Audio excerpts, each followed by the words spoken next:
김준혁의 어제, 오늘, 그리고 내일.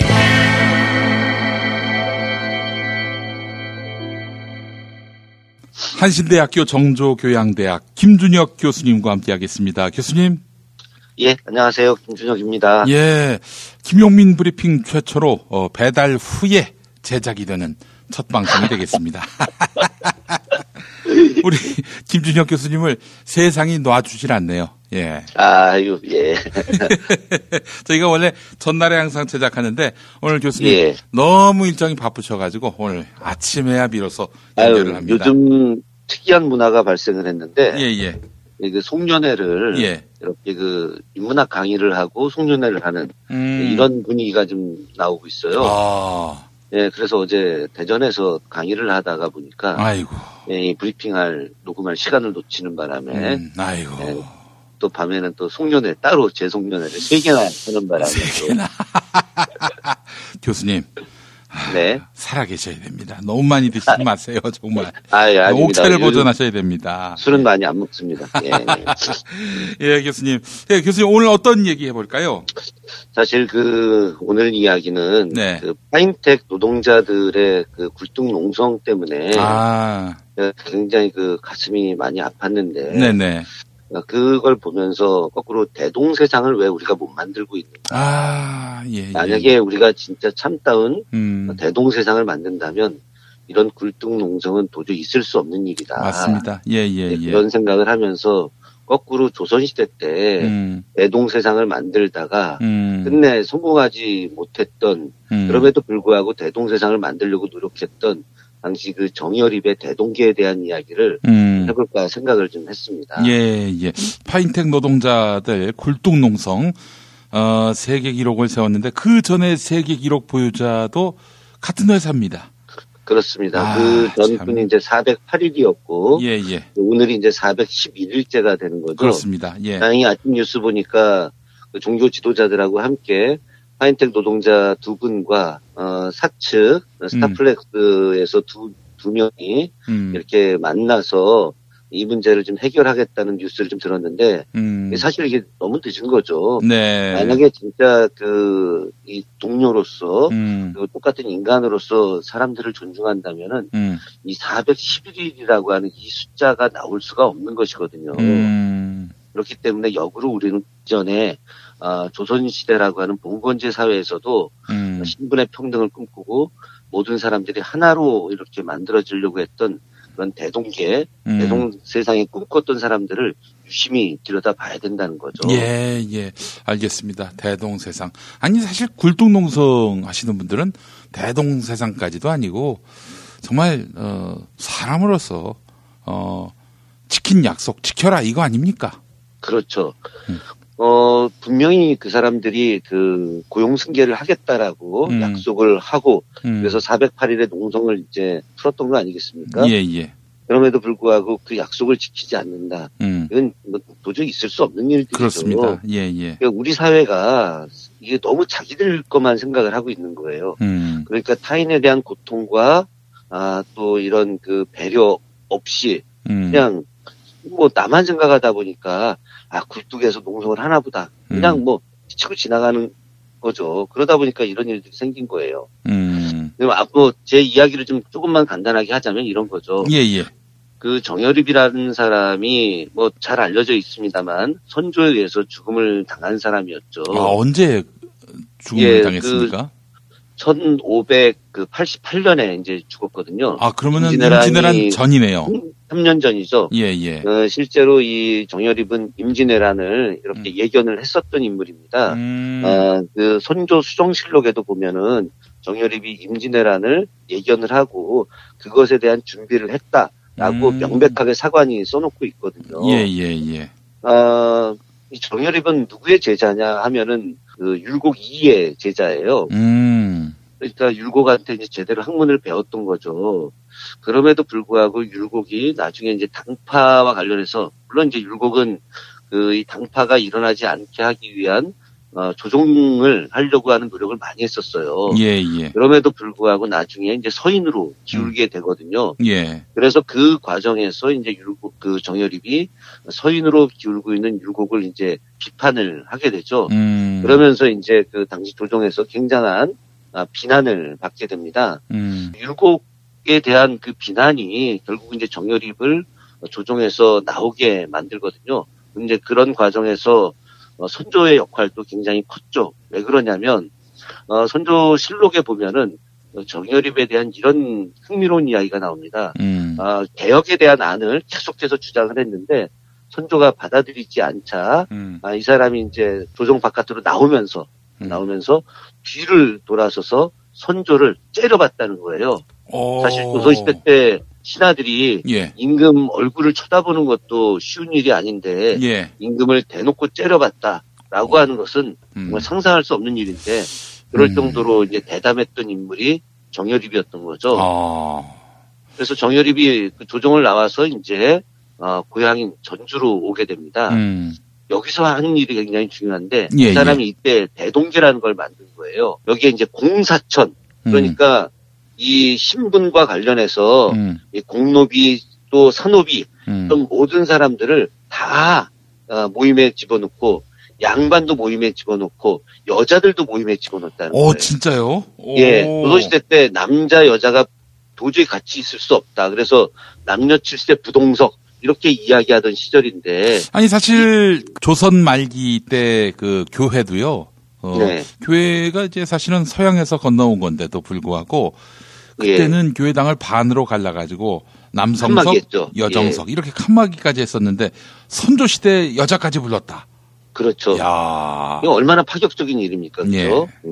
그런데 이제 이 사람들이 예. 이제 매달 15일 날 모이는 거예요. 그래서 매달 15일 날 모여가지고 활쏘기도 하고 또 그 사람들의 나름의 어떤 그 의식 같은 걸 이제 하는 것들이죠. 예, 예. 그런데 중요한 거는 양반, 평민, 뭐 중인 혹은 천민 노비들이 모여 있는 그 공간에서 모든 사람들이 다 존대어를 썼다는 거예요. 와. 이거는 그러니까 이 대동계라고 하는 조직은 예. 완전한 이제 평등 사회를 꿈꾸는 거죠. 그래서 신분을 초월해서 모든 사람들이 어우러지고 있는 그런 세상. 이걸 당시에 이 사람이 1586년에 벌써 이 조직을 이제 만든 거예요. 그러면서 그때부터 이제 활쏘기를 하고 무예 연습을 하는 겁니다. 왜 그러냐면 머지않아 일본이 쳐들어올 것이다. 그러면 이 일본이 쳐들어오는 이 상황에서 우리가 일본을 막아야 된다라고 하는 거죠. 나라에는 네. 기대할 게 없다. 그렇죠. 결국은 백성의 힘으로다가 외적을 막아야 된다. 1587년 아주 큰 사건이 있었는데 바로 전라도 해안으로다가 일본 군대가 쳐들어왔었어요. 우리는 보통 이제 임진왜란만 많이 생각을 하는데 네.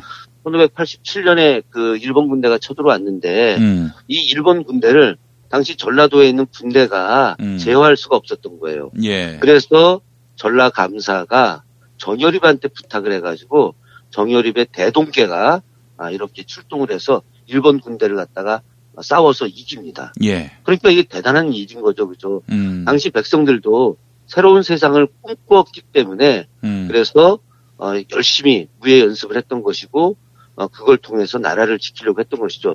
결국은 그 백성들이 모두가 다 평등한 세상, 또 이 평등한 세상에서 우리가 주인이라고 하는 의식이 심어진다면은 결국은 외적도 막아낼 수 있는 엄청난 힘을 키울 수 있다는 거예요.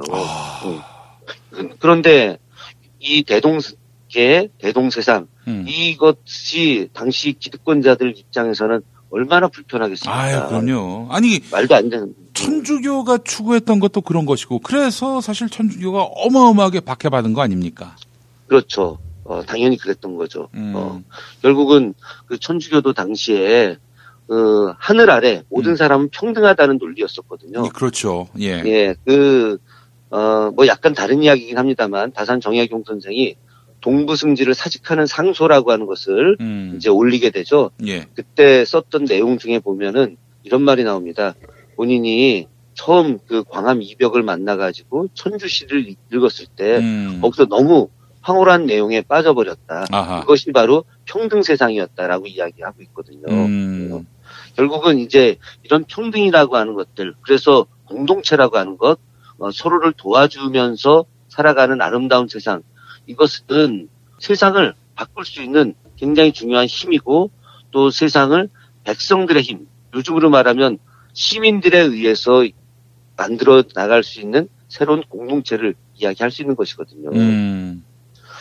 저는 그런 측면에서 우리가 이제 과거에 대동계가 이제 기득권에 의해서 억울한 조작을 받으면서 끝내 실패를 하고 말거든요.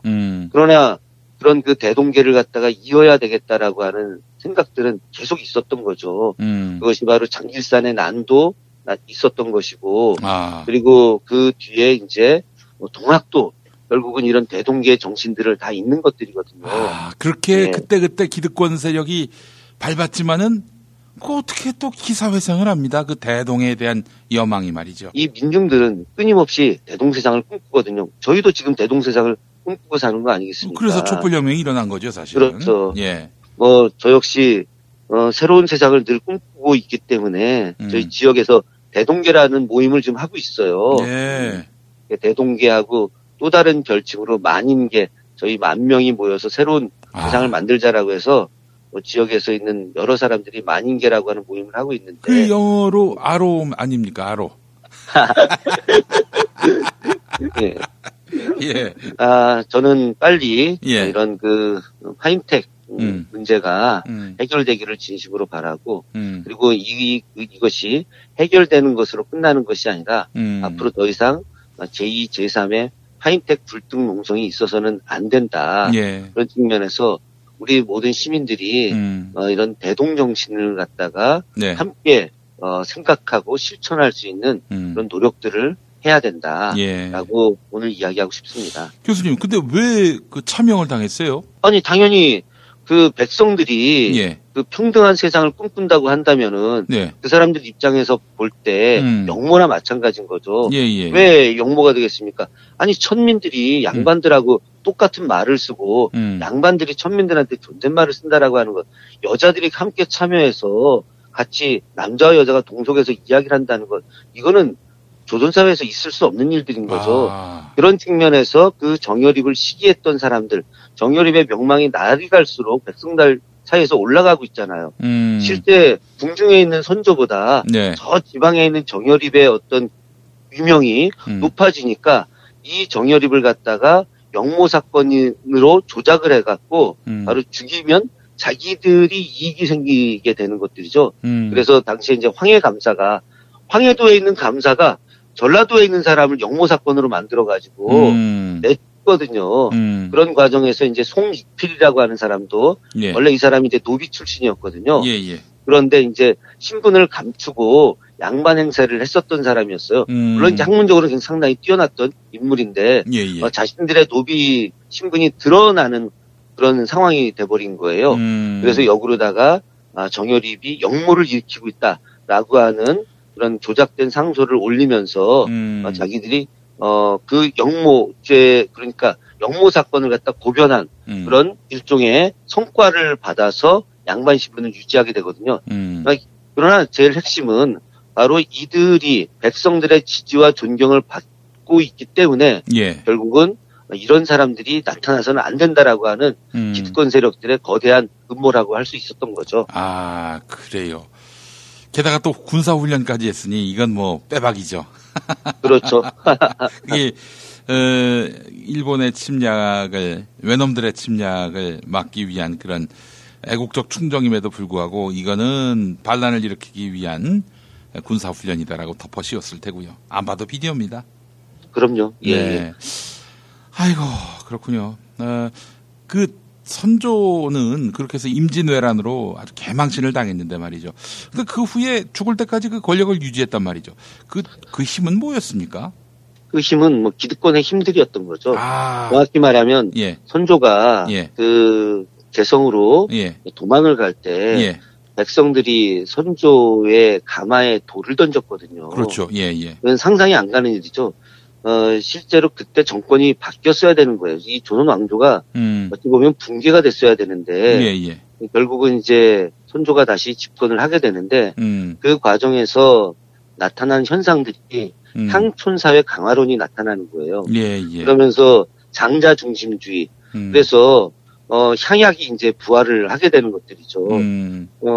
뭐 결국은 기득권 세력들이 자신들의 권력을 유지하기 위해서 이제는 장자 중심주의를 내세우면서 결국 그 위는 어떻게 되는 거예요? 국왕이 되는 것이죠, 그죠? 네, 국왕 중심주의로 이제 바뀌게 되는 것들이고, 예. 그리고 향촌에 교화를 한다는 명분으로다가 새로운 질서에 대해서 이렇게 막아내는 결국 이제 구 질서를 옹호하는 그런 시스템이 작동을 하게 되는 것들이거든요. 예, 예. 그런 것들이 바로 이제 선조를 비롯했던 기득권 세력들의 권력을 유지하는 그런 형태로 나타나게 된 거죠. 예, 알겠습니다. 교수님, 올해 마지막 방송입니다. 아, 예. 뭐 그냥 딴 방송이 하는 것처럼 뭐 새해 소망 이런 거 안 물어보고요. 그 주역으로 2019년 대한민국의 운이 어떻게 되는지 좀 미리 좀 짚어보셨습니까? 뭐 아직 뭐 뽑아보지는 않았는데. 예. 글쎄요, 얼마 전에 전호근 교수가 저랑 아주 친한 선배님이신데, 네. 교수신문에 이제 낸 사자성어가 올해 사자성어가 됐더라고요. 아, 임진도원이라고. 예. 아직도 할 일이 많이 있거든요. 저는 내년에, 2위가 됐던 미룸부루, 구름은 가득하나 비가 내리지 않는다가 아니라, 네. 아직도 우리가 할 일이 많고 그 책임감을 가지고 열심히 노력하는 그런 한 해가 되기를 진심으로 소망하고요. 내년 상반기는 조금 더 어려울 수 있을 것 같아요. 상반기가 어렵다. 네. 그런데 그것을 버텨내야 됩니다. 전 사실 최근에 유시민 작가가 이렇게 유튜브 개설을 한다고 했을 때 조중동이 지금 뭐 난리를 치고 있지 않습니까? 저는 대환영으로 보입니다. 예. 그런 부분들은 기득권 세력들이 이제는 그 때가 됐다라고 하는 신호로 저는 보고 있는 거죠. 기득권 세력들의 엄청난 공세들, 말도 안 되는 이야기들이 한국 사회를 굉장히 힘들게 할 거예요. 그렇기 때문에 문재인 정부부터 시작해서 촛불혁명을 일으켰던 모든 시민들이 이제 비장한 각오로 저 기득권 세력들과 전면전을 해야 될 때가 왔다. 그래서 마음의 칼과 창을 가지고 그 촛불이 아니라 칼과 창으로서 저 거대한 세력들과 싸우지 않는다면 우리가 민주주의를 완성하는데 굉장히 어려울 수 있다라고 하는 생각을 최근에 갖고 있습니다. 예, 알겠습니다. 자, 우리가 만들려고 하는 완성하려고 하는 세상은 뭐 어느 특정 정파, 특정 개인의 정치적 이익을 위한 세상이 아니라 대동 세상이어야 한다. 이 말씀 아닙니까? 예, 그렇습니다. 네, 대동 세상을 위한 내년 우리 촛불을 들었던 민중의 대동을 또 기대해 보겠습니다. 자, 김준혁 교수님 한 해 동안 고생하셨고 내년에 또 뵙겠습니다. 네, 고맙습니다.